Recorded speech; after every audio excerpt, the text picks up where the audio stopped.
இந்த சவுண்ட் பாக எங்கள் ஃப்ரெண்டுகிட்ட கொடுத்துருந்தோம். அங்கே ஒரு சுவிட்ச் வரும், அந்த சுவிட்சையும் காணா. அதே டைமு போர்டு உள்ளே போய் கிடக்கு. பல நாளாக சும்மா கிடந்ததுக்கு இந்த போர்டை வெளில எடுத்தால் தான் வேலை பார்க்க முடியும்.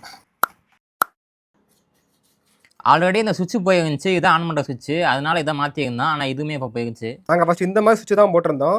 இது போர்டை கூட வெளியே இருக்கனால ஒவ்வொரு டைமே எடுத்து வைக்கும் போது செவத்தில் இடிச்சு இப்படி வந்து உள்ளே தள்ளி விட்டு அந்த போர்டே வந்து உள்ளே தள்ளி விட்டுருச்சு. அதனால் இப்போ நம்ம சின்னதாக தான் சுவிட்சு கிடைக்குமான்னு பார்த்து நம்ம அதை போட்டுருவோம். நம்மக்கிட்ட நிறைய டைப் சுவிட்சு இருக்குது. நம்ம வந்து இந்த சுவிட்சை போட்டுருவோம். ஏன்னா இதுதான் வந்து இந்த ஓட்டைக்கும் செட் ஆகாம தான் இருக்குது. நம்ம எக்ஸ்ட்ரா ஓட்டை போட தேவையில்லை. வயக்குமே வந்து ரொம்ப பழசாகிடுச்சு. அதனால் நம்ம புதுசு மாற்றிக்குவோம். சுவிட்சை மாட்டியாச்சு. இப்போ நம்ம அசம்பிள் பண்ணிட்டு ஆன் பண்ணி பார்ப்போம். இப்போ இந்த பட்டனை அமைக்கிட்டு விட்டோம்னா ஆன் ஆகணும்.